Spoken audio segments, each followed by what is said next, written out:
Fighting between Israeli troops and Hamas militants is escalating on the ground in northern Gaza, prompting residents to flee south.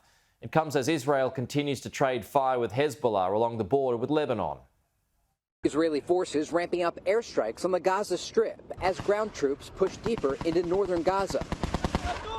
Much of the fighting is taking place around the Al-Shifa Hospital, one of the several medical facilities in need of supplies and fuel.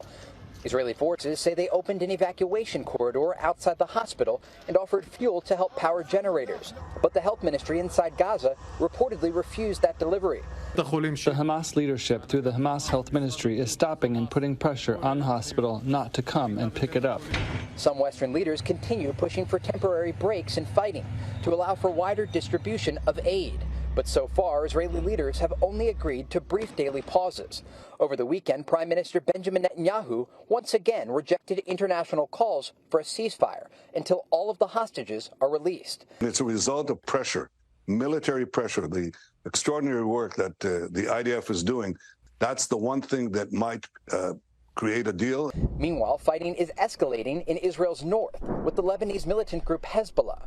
Israeli leaders say one civilian was killed Sunday in an anti-tank guided missile attack. It's renewing fears Israel could be drawn into a larger conflict. And it's a threat that is not taken lightly by the Israeli defense forces.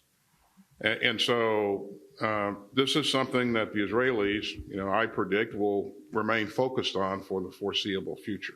Israeli forces say they've lost more than 40 soldiers since the ground operation began.